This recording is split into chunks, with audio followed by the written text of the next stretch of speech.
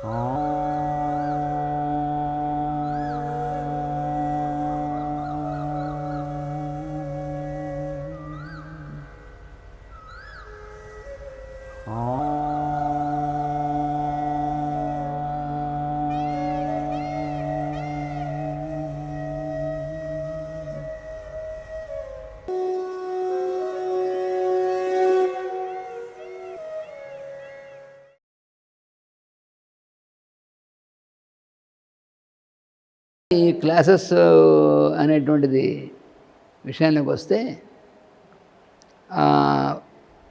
1978లో ఈ ఊళ్ళో కె ఓబయ్య గారని ఆయన కలెక్టర్గా వచ్చారు విశాఖపట్నానికి.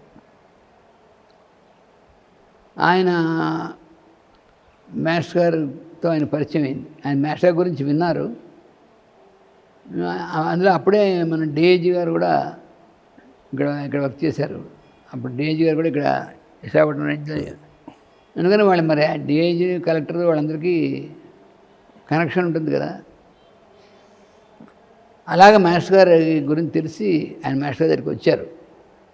వచ్చిన తర్వాత మాస్టర్ గారిని కలుసుకున్నాక ఆయనకి చాలా మాస్టర్ గారిని వాళ్ళ ఇంటికి ఇన్వైట్ చేశారు. తర్వాత ఆయన వైఫ్ ఆవిడ చాలా సిగ్గా ఉండేది. అందుకని మాస్టర్ గారు రిక్వెస్ట్ చేశారు, మీరు ఆవిడ అసలు మంచం మించి కదలలేదు ఆవిడ. అందుకని ఆవిడని తీసుకురావడానికి మీకు చూసినా కదా, నేనే వస్తాను మీ ఇంటికి, ఏం పర్లేదులే అని మాస్టర్ గారు వాళ్ళ ఇంటికి వెళ్ళి ఆవిడని చూసి, అయితే ఆవిడ ఎక్కువ కాలం బతకదనేటువంటిది మాస్టర్ గారు తెలుసు కొన్ని సంవత్సరాలని. కానీ ఆ ఉన్నటువంటి కొన్ని సంవత్సరాలు కొంచెం ఆవిడని చేస్తే ముఖ్యంగా తన ప్రెజెన్స్ ఇచ్చారు ఆవిడకి. నేనేం భయం లేదమ్మా, నువ్వు నా కూతురు, నీకేం భయం లేదు అని చెప్పి ఆవిడని సొలేస్ అనేటువంటిది ఇచ్చారు. ఎందుకని మాస్టర్ గారు అప్పుడప్పుడు వెళ్ళి ఆవిడ చూసి బ్లెస్ చేస్తుండేవారు. అయితే మామూలుగా కొంతమంది ఎవరైనా అనుకోవచ్చు, కలెక్టర్ కాబట్టి మాస్టర్ గారు ఇంటికి వెళ్ళి చూస్తారని. ఎలాగో చెప్పారు, బెస్తవాపేటకి వెళ్ళిన వాళ్ళు బెస్తవాళ్ళలోకి వెళ్ళి వాళ్ళ గుడిసెల్లోకి వెళ్ళి అక్కడ చూసి మంది ఇచ్చి వచ్చినటువంటి దానికి, కలెక్టర్ బంగ్లాకి వెళ్ళి కలెక్టర్ గారు వైపు ఇచ్చింది. ఈ రెండుకి తేడా ఏం లేదు ఆయనకి. అక్కడ రోగగ్రస్తులైన వాళ్ళకి సేవ చేయడం, అంతే. ఆ రోగగ్రస్తులైనటువంటి వాళ్ళకి సేవ చేయడం, వాళ్ళు అనే స్థితిలో ఉంటే తనే వీళ్ళు చేయడం ఇటువంటిది ఒకటే తప్ప, వాళ్ళు ఎవళ్ళు, వాళ్ళ ఎకనామిక్ ఇదేమిటి, లేకపోతే వాళ్ళ సోషల్ స్టేటస్ ఏమిటి, వీటితో ఆయన సంబంధం లేదు. అందువల్ల మరి వాళ్ళు కూడా ఆయన అంటే ఎవరైనా సరే ఆయన అంటే చాలా గౌరవం అనేటువంటి ఆటోమేటిక్గా వస్తుంది. అందుకని ఈ 78లో ఆయన ఏం చేశారంటే, ఆయన ఆయన కూడా మంచి కలెక్టర్ గారికి కొంచెం అందరికీ సోషల్గా కొంచెం మంచి చేయాలనేటువంటిది అయితే ఏం చేస్తే బాగుంటుంది, ఎలా చేస్తే బాగుంటుంది అనేటువంటిది మాస్టర్ గారిని అడిగారు. అడిగితే ముఖ్యంగా ఈ ట్రైబల్స్ అనేటువంటి వాళ్ళు ఉంటారు కదా, ఈ ట్రైబల్స్ అనేటువంటి వాళ్ళు, గిరిజన్స్, ట్రైబల్స్, వీళ్ళందరూ, వాళ్ళందరికీ మనం ఏదైనా ఒక ట్రైనింగ్ అనేటువంటిది నేర్పడం, వాళ్ళకి వాళ్ళు ఉపయోగకరంగా వాళ్ళకి ఉండేందుకోసం ఇలాంటిది ఏమైనా ప్రోగ్రాం చేద్దామంటే, సరే ఓ 2 నెలలు వాళ్ళకి ట్రైనింగ్ క్లాసెస్ పెడదాం అంటే, మాస్టర్ మరి మీరు ఉండి కండక్ట్ చేయాలి. చేస్తా అన్నారు మాస్టర్ గారు. మీరే కండక్ట్ చేస్తే బాగుంటుంది, ఎందుకంటే వాళ్ళకి మంచిది, మీ ప్రెజెన్స్ 2 నెలల పాటు వాళ్ళకి ఉంటుంది అంటే చేస్తా అని చెప్పారు మాస్టర్ గారు. అయితే అప్పుడు వాళ్ళకి ఏం చేశారంటే, బేసిక్స్, అసలు ఆరోగ్యం గురించి బేసిక్స్, ఆరోగ్య శాస్త్రం, అసలు ఆరోగ్యం గురించి, హైజీను, హెల్త్ అవేర్నెస్, అంటే మనం హాస్పిటల్స్కి వెళ్ళడం, తర్వాత మందులు వాడడం అని అక్కర్లేకుండా మనం ఆరోగ్యం జాగ్రత్తగా ఎలా మెయింటైన్ చేసుకోవచ్చు అనేటువంటిది, దాని గురించినటువంటిది దానికేమో హోమియోపతి ఫండమెంటల్స్ చెప్పి, ఆ చికిత్స అనేటువంటిది మనం దాంతో మనం హాస్పిటల్కి వెళ్ళక్కర్లేకుండా మన ఇంట్లో మనం ఇలా చేసుకోవచ్చు అనేటువంటిది, అవి తర్వాత ఇంకోటి దాంతోపాటుగాను ఈ భారతీయ సంప్రదాయం, వాళ్ళకి ఎందుకంటే గిరిజన్స్ వాళ్ళు ప్యూర్ నిజంగా ఏంటంటే వాళ్ళు ప్యూర్ మైండ్స్ వాళ్ళకి ఈ సంప్రదాయం అనేటువంటి భారతీయ సంప్రదాయం అనేటువంటిది దీనిలో కూడా వాళ్ళకి బాగా ఈ అలాగే భారతీయ సంప్రదాయం యోగము ఇలాంటివన్నీ కలిసి ఈ మొత్తం అన్నీ కూడా ఈ సబ్జెక్ట్స్ అన్నీ కలిపి వాళ్ళకి 2 నెలలు మాస్టర్ క్లాసులు కండక్ట్ చేశారు. అన్నీ ఏర్పాట్లు అవన్నీ కూడా కలెక్టర్ గారు ఆయన ఓబయ్య గారు ఆయన అన్నీ చూసుకున్నారు. వెన్యూ తర్వాత వాళ్ళు గిరిజన్స్ అంటే ట్రైబల్స్ని అక్కడి నుంచి వచ్చిన వాళ్ళు కదా, వాళ్ళు ఉండడానికి వాళ్ళకి అవన్నీ ఆయన చూస్తున్నారు. మాస్టర్ వెళ్ళి క్లాసులు చెప్పి వాళ్ళందరికీ కూడా రోజు 2 months అది 1978లో జరిగింది. అంటే అప్పుడు మేము న్యూ కాలనీ ఇంట్లోనే టైం అదే అనుకున్నాం కదా, న్యూ కాలనీ ఇంట్లో ఉన్నప్పుడు ఎన్ని రకాలైనటువంటి ప్రోగ్రామ్స్ జరిగాయో అసలు ఇది క్లాసెస్ కానీ మరి చాలా ఈవెంట్స్ జరిగాయి. అది ప్రతి సంవత్సరం పిక్నిక్ కండక్ట్ చేసేవారు. మనం ఒకసారి చెప్పుకున్నాం అనుకుంటున్నాం. ఆ పిక్నిక్స్ కండక్ట్ చేసే అందులో ఎలాగ ఇంత మ్యాజిక్స్ చేసేవారు, తర్వాత ఎన్ని రకాల క్విజులు పెట్టేవారు, ఇలా పిక్నిక్స్ కండక్ట్ చేసేవారు. ఇవన్నీ కూడా అలాగే ఈ శిక్షణ తరగతులు అనేటువంటివి కూడా అలాగా విశాఖపట్నంలోనైనా ఇంకా వేరే ఊళ్ళల్లో జరిగినాయని ఎదురు చెప్పారు. శ్రీశైలంలో జరిగినాయని, కాకినాడలో అది చాలా ఊళ్ళో మామూలు విశాఖపట్నం పరిమితం కాదు. అసలు ఆయన ఇంకోటి ఏంటంటే విశాఖపట్నంలో తక్కువ ఉండేవారు. అంటే బేస్ అప్పుడు గుంటూరు నుంచి విశాఖపట్నానికి బేస్ మార్చారు, కానీ ఆయన ఎప్పుడూ పర్యటన ఎక్కువ బాగా ఉండేది ఆయనకి. ఆ సెంటర్స్కి వెళ్ళడం, ఆ సెంటర్స్లో ఉన్నటువంటి వాళ్ళకి కొన్నాళ్ళు అక్కడ ఉండి క్లాసులు పెట్టడం, ఇలాంటివి చేసి వాళ్ళందరినీ కూడా బాగా ట్రైనింగ్ ఇవ్వడం, ఎన్లైటింగ్ చేయడం, ఇవన్నీ చాలా చేశారు. తర్వాత మీరు ఎదురుకు 81లో మన శ్రీశైలంలో క్లాసెస్ నిర్వహించారని చెప్పారు. అటు హోమియో శిక్షణ తరగతులు అవి జరిగినాయని. అవును. ఆ 81లో దాకా మీరు ఆ ఇయర్ వైజ్గా కొన్ని విశేషాలను చెప్పుకుంటూ వచ్చారు. మా శ్రీకే గారి శిక్షణ తరగతులే కాకుండా ఇంకా మిగతా విశేషాలు, ఇంకా ఏమేమి సంఘటనలు 81లో ముఖ్య సంఘటనలు జరిగినాయో కూడా తెలియజేయవలసింది. మనకి 81లో శ్రీకాకుళంలో కూడా శిక్షణ తరగతులు నిర్వహించారు. శ్రీకాకుళంలో ఆ కానుకుర్తి సుదర్శనరావు గారిని ఉండేవారు. పెద్ద ఇల్లు, అది పెద్ద ప్రాంగణం, పెద్ద ఇల్లు, అన్నీ వాళ్ళు ల్యాండ్ లార్డ్స్ అనమాట. అలాంటి వాళ్ళు మన ఎంఆర్ రావు గారికి తోడేలుడు ఆయన. వాళ్ళు ఇన్వైట్ చేశారు.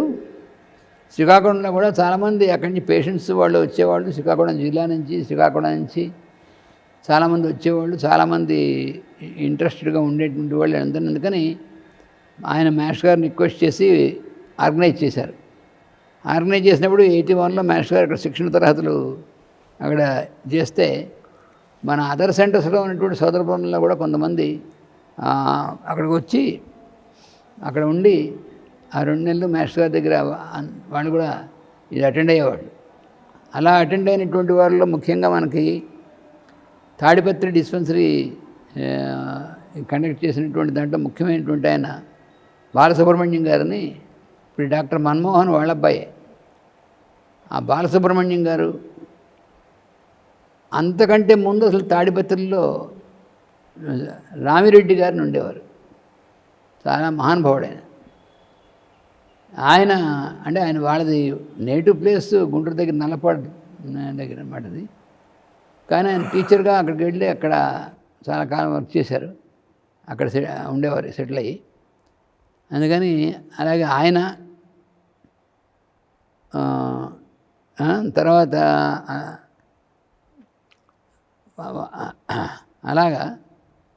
అలా ఏం చేశారంటే 81లో శ్రీకాకుళం తరగతుల్లో ఏంటంటే హోమియో క్లాస్, ప్రధానంగా హోమియో శిక్షణ తరగతులు చాలామంది అటెండ్ అయ్యారు హోమియో శిక్షణ తరగతులకి. అసలు వైద్య సేవ గురించి అసలు ఇట్ గోస్ వితౌట్ సేయింగ్ అంటారు చూసారా, దాని గురించి వేరే చెప్పక్కర్లే. మాస్టర్ గారు ఎక్కడైనా ఒక్కరోజు ఉన్నా అక్కడ వైద్య సేవ ఉండి తీరాల్సిందే. మాస్టర్ గారు క్యాజువల్గా ఏదైనా ఊరు విజిట్ చేశారు, వెళ్ళారంటే వైద్య సేవ ఉందన్నమాట. మాస్టర్ గారు అంతే, తర్వాత మన బుజ్జి కూడా అంతే. మేము ఎవరో వెళ్ళినా మాకు మామూలుగా ఉంటే మాస్టర్ గారు, అసలు మాస్టర్ గారు వెళ్తే ఇంకేముంది, ఇంకా ఎలా తెలుస్తుందో వచ్చేసేవాళ్ళు. ఇంక అసలు ఇంక అందుకని ఆయన మధ్యలో అసలు గ్యాపే లేదు, ఉండేది కాదు. కృష్ణా తరగతులు, వైద్య సేవ, హోమియో క్లాసులు, అందులో ఏంటంటే లలితా సహస్రనామం కూడా వెళ్ళినప్పుడు ఈ శ్రీకాకుళంలో చెప్తున్నప్పుడు లలితా సహస్రనామం చెప్పారు మధ్యాహ్నం.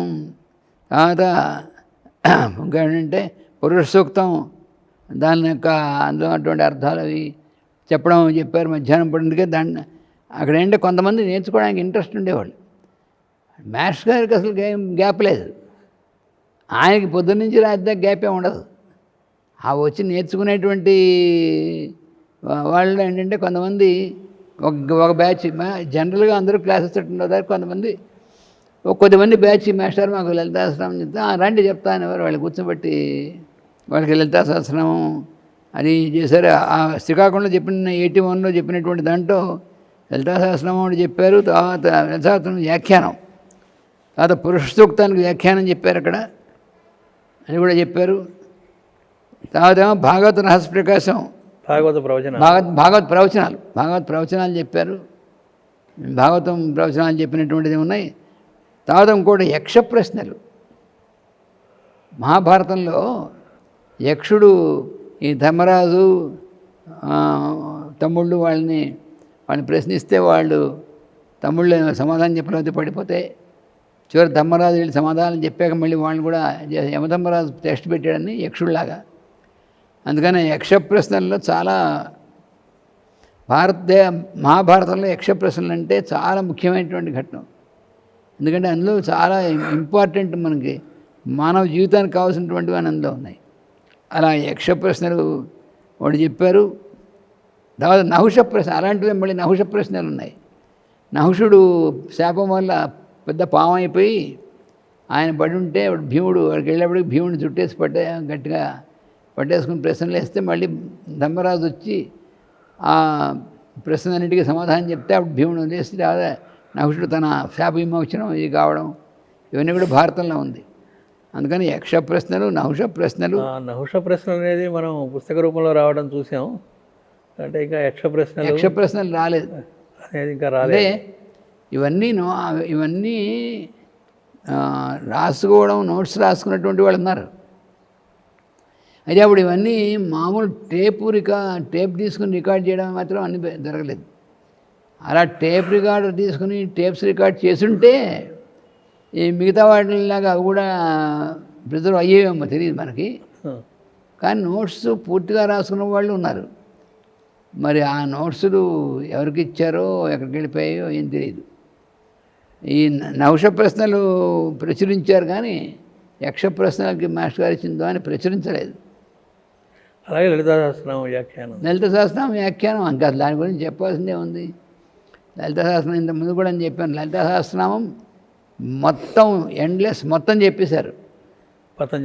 పతంజలిలాగా మొత్తం సంపూర్ణంగా లలితా సహస్రనామానికి సంపూర్ణంగా చాలా ఆ వ్యాఖ్యానం అంటే మనం ఎప్పుడు వినలేము అలాంటి వ్యాఖ్యానం. అది ఇచ్చారు. అందులో చాలామంది నోట్సులు కంప్లీట్గా రాసుకున్న వాళ్ళు ఉన్నారు.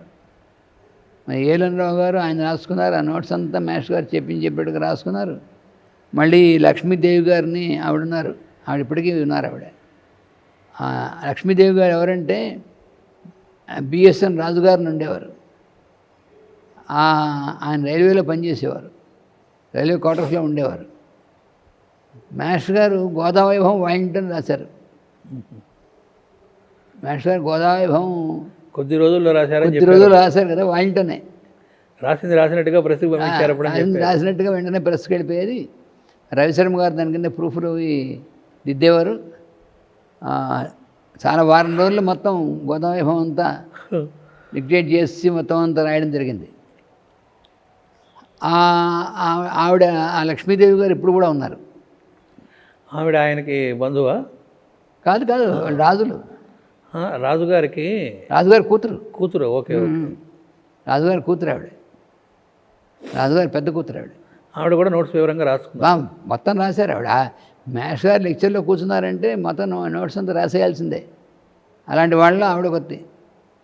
చాలా వాటిలో మాస్టర్ లెక్చర్స్లో యాజ్ ఇట్ ఈజ్గా ఆయన చెప్పినవన్నీ. అలాగే ఇంకో ఆయన ఈశ్వర్ సుబ్రహ్మణ్యం గారిని ఉండేవారు. ఆయన అసలు ఉద్యోగమే రైల్వేలో స్టెనో షార్ట్ హ్యాండ్లో అన్నీ రాసి, అందుకని ఏముంది ఆయన మరీ ఈజీ ఆయనకి అన్ని షార్ట్ హ్యాండ్ ఈజీగా రాయగలరు. ఈజీగా రాసేవారు. English short hand, Telugu short hand అన్నీ ఆయనకి కొట్టిన పిండి అనమాట అది. అందుకని ఆయన రాశారు. కానీ మరి ఇంతమంది రాశారు కానీ అది మాస్టర్ గారిది యాజ్ రీజ్గా పబ్లిష్ చేయాలి అనేటువంటి విషయంలో మాత్రం మరి అది మరి ఏం చెప్పలేము దాన్ని. ఎందుకంటే మేము ఎన్నిసార్లు నేను రిక్వెస్ట్ చేసినా వాళ్ళు పబ్లిష్ చేయలేదు. మాస్టర్ గారు శరీరం వదిలేసిన తర్వాత కూడా ఇంతమంది దగ్గర ఈ నోట్స్లు అన్నీ ఉన్నాయి కదా, వాళ్ళందరిలో ఏ ఒక్కరు దాన్ని ప్రయత్నం చేయలేదు. వాళ్ళు ప్రయత్నం చేయగా మేము ప్రయత్నం చేసినా కూడా మా ప్రయత్నం అంటే మాకు అసలు అందనివ్వలేదు. అంటే ఏంటంటే కాపీ చేసుకుంటాం, ఎందుకంటే పబ్లిష్ చేద్దామని. ఆయన చెప్పింది అందరికీ అందడం కోసమే కాబట్టి. ఆయన చెప్పింది అందరూ ఇప్పుడు చూడండి, యోగ ప్రసంగాలది ఎంతమందికి లోకి వెళ్ళింది, ఎంతమంది మరి దాన్ని ఉపయోగించుకుంటున్నారు, ఎంతమందికి అది ఎంత మార్పులు తీసుకొచ్చింది. అలా యోగ ప్రసంగాలు, తర్వాత నారద భక్తి సూత్రాలు ఇవన్నీ ఎలా ఉన్నాయి, లలిత సహస్రనామం అలా అందరిలోకి వెళ్ళవలసిన. ఆయన చెప్పారు 1000 సంవత్సరాల కింద చెప్పాను, మళ్ళీ ఇప్పుడు చెప్తున్నాను, మళ్ళీ 1000 సంవత్సరాల తర్వాత చెప్తా అన్నారు. అంటే ఎంత వాల్యుబుల్ అది. మరి అలాంటిది ఆయన అవతార ప్రణాళికలో అదొక ముఖ్యమైన ఘట్టం. అది లలితా సహస్రం మామూలు కాదు. అది లలితా సహస్రానికి వ్యాఖ్యానం అంటే మామూలు పండితుల వ్యాఖ్యానంలాగా అలాంటి వ్యాఖ్యానం కాదు అది. ఆయన ఇచ్చినటువంటిది మొత్తం ఎన్ని రహస్యాలు చెప్పారు, సోల్ ఆఫ్ ది టెక్స్ట్ అంటే. సో అది చాలా విశేషమైనటువంటిది కదా. కానీ దాన్ని ఎందుకు అలా చేశారు అనేటువంటిది ఆయనకే తెలియాలి. వాళ్ళు ప్రచురించలేదు, మాకు ప్రచురించడానికి అసలు అవకాశం ఇవ్వలేదు కూడా. ఇంకో చిన్న సందేహం అండి, అప్పట్లో మాస్టర్ గారు భౌతిక శరీరంలో ఉండగా ఆయన అడుగుజాడలో నడిచినటువంటి మాసపత్రికలో త్వరలో విడుదల కాబోతోంది అని శారదా తిలక తంత్రం అనే గ్రంథం అని ఒక అడ్వర్టైజ్మెంట్ ఇది పాతవి తిరగేస్తుంటే కనబడింది. ఉన్నాయి. కానీ ఆ పుస్తకం ప్రింట్ అయ్యి వచ్చినట్టుగా ఎక్కడ ప్రింట్ అవ్వలేదు, కనబడలేదు. అప్పుడు ప్రీ పబ్లికేషన్ అనేటువంటిది కూడా ఒక వేశారు. ఎందుకంటే అందరం ఉన్నాం కదా అందులో, పత్రికలోనే ఇచ్చారు ప్రకటన. ప్రీ పబ్లికేషన్ అది రెడీ అవుతుంది, ప్రీ పబ్లికేషన్ ముందు కావాల్సిన వాళ్ళు బుక్ చేసుకోవచ్చు అని చెప్పి కూడా రాశారు. అలా చాలామంది బుక్ చేసుకున్నారు కూడా, కానీ ప్రచురణలోకి రాలేదు. అది కూడా అందరూ ఇప్పుడు నేను చెప్పిన వాళ్ళందరూ కూడా నోట్స్ రాసిందే. శారదా తిలక తంత్రం అంటే శారదా తిలక తంత్రం ఆయన ఇచ్చినటువంటిది. అంటే శారదా తిలక తంత్రం మొత్తాన్ని మీద ఆయన చెప్పలేదు, కానీ ఆయన చెప్పినంత వరకు ఇచ్చినటువంటిది అది మరి అందరూ రాశారు. కానీ ఆ రాసినటువంటిది మరి బయటికి రావట్లేదు. అది మిస్టీరియస్గా మరి తెలుగులో కానీ ఇంగ్లీష్లో కానీ ఎక్కడ ఇంకా బయటికి రాలేదు. కానీ మరి ఎందుకని అనేటువంటిది మరి ఎప్పుడు వస్తుందో నమ్మకం. అంటే మాకు ఇంకా రావాలి వస్తుంది అని అనుకుంటున్నాం. లలితా సహస్రనామం మాత్రం చాలా కొంచెం ఆశ రేఫ్. అంటే లలితా సహస్రనామాన్ని మాస్టర్ గారు ఇచ్చింది విని దాని ప్రకారం మళ్ళీ వాళ్ళు ప్రవచనాలు చేసి వాళ్ళు మళ్ళీ రాసి పుస్తకాలు రాసి పబ్లిష్ చేసినటువంటిది చేశారు. జిఎల్ శాస్త్రి గారు ఆయన లలితా సహస్రనామ వ్యాఖ్యానం రాశారు. బేస్ మరి మాస్టర్ గారు చెప్పిందే కదా. అలాగే మరి ఏఎల్ఎన్ రావు గారు అలాంటి పెద్దలు వాళ్ళు లలితా సహస్రనామం వాళ్ళు రాసినటువంటివి పబ్లిష్ అయ్యాయి, మాస్టర్ గారు పబ్లిష్ చేయలేదు. అక్కడ ఉంది తమాషా ఎంతాను. మాస్టర్ది యాజ్ ఇట్ ఈజ్గా పబ్లిష్ చేయాలి కదా మనం. అది పబ్లిష్ చేయడానికి మరి ఎందుకని జరిగింది అనేటువంటిది క్లుప్తంగా కాకుండా చాలా ఎక్స్క్లూజివ్గా చాలా వివరంగా ఇచ్చారు. అంతా అసలు చాలా వివరంగా పెద్ద గ్రంథంగా వచ్చి ఉండేది. ఇప్పుడు ఎలా అయితే విష్ణుదాస్ యోగ ప్రసంగాలు 4 భాగాలుగా వివరంగా వస్తుందో అంత వివరంగా డెఫినెట్గా వచ్చేది అంత. మరి మీరు నన్ను ఒకటి అడగచ్చు, మరి మీరేం చేస్తున్నారు? నేనేం చేస్తున్నాం అంటే మేము ఆ సమయంలో నేను బుజ్జి మెడికల్ టూర్స్ మాకు చెప్పినటువంటి పనులు ఎవ్రీ మంత్ ప్రతి నెల 15 రోజులు నేను 15 రోజులు వాడు మెడికల్ టూర్స్, అది ఇక్కడ డిస్పెన్సరీ ఇక్కడ మెయింటైన్ చేయడం, నాకేమో ఈ పనులు అని మధ్య మధ్యలో కూర్చుని కొన్ని ప్రసంగాలు వినడం తప్ప కంటిన్యూస్గా కూర్చుని నోట్స్ రాసుకొని కూర్చుని నేను వాళ్ళలాగా చేసేటువంటి అవకాశం మాకు లేదు. ఎందుకంటే టూర్స్ వర్కప్ చెప్పారు కాబట్టి మెడికల్ టూర్స్ అన్నీ ఒకసారి అడిగాం, మేమేమో మరి ఇవన్నీ తిరుగుతున్నాం, మేము అసలు వినడానికి అవకాశం ఉండలేదు. మరి వాళ్ళందరూ చక్కగా అవన్నీ విని వాళ్ళు నోట్స్ కూడా రాసుకుని చక్కగా ఎంతో ఇదిగా ఉన్నారు. మరి మాకు ఎందుకని ఇదేమంటే, మీరు నేను చెప్పిన పని చేస్తున్నారు కదా, నేను చెప్పిన పని చేస్తూ వెళుతుంటే మీకు ఎప్పుడు రావాలో అప్పుడు అది మీకు అందుతుందని చెప్పారు. మరి ఆయన చెప్పిన తర్వాత మరి దాన్ని క్వశ్చనింగ్ వేసేదే ఉంది. అందుకని మరి ఇంకా ఆయన ఏం ప్రశ్న వేయలే మేము, కానీ జరిగింది ఇది. అందుకని మరి ఇవన్నీ కొన్ని మాత్రం మరి ఇంతకుముందు కూడా చెప్పాం కదా, అలాగే లలితా సహస్రనామం అంతే. అంటే అసలు లలితా సహస్రనామం అసలు పబ్లిష్ చేయలేదు, శారదా తిలకం అసలు పబ్లిష్ చేయలేదు, అసలు చేయనివి. ఈ మధ్య ఏంటంటే కొంచెం కొంచెం చిన్న చిన్న బిట్స్ కింద వచ్చింది, కానీ అది పూర్తిగా యాజ్ ఇట్ ఈజ్గా వచ్చినటువంటిది కాదు, అది రాలేదు. లలితా సహస్రనామం యాజ్ ఇట్ ఈజ్గా ఆయన చెప్పినట్టుగా రాసుకుందాన్ని పబ్లిష్ చేస్తే అప్పుడు తెలుస్తుంది అసలు అది. మరి ఎప్పటికైనా మాస్టర్ గారి యొక్క కృప వల్ల ఏమైనా వాళ్ళని చేద్దాం అనిపించి వాళ్ళు చేస్తే, లేకపోతే మనకు అందిస్తే మనం చేస్తే మనం ఎప్పుడు రెడీ. మన చేతిలోకి వస్తే ఇంకా వెంటనే పబ్లిష్ చేసేయడమే, ఇంకా ఒక రోజు కూడా ఆలస్యం చేయం. కానీ ఇంక రాలేదు మరి ఆయన యొక్క సంకల్పం మరి ఏం చేయలేం. అదొకటి. శ్రీకాకుళంలో ఉన్నటువంటి శిక్షణ తరగతులు అనేటువంటి దాంట్లో అలాగే 78లో 81లో అది జరిగినటువంటిది జరిగింది.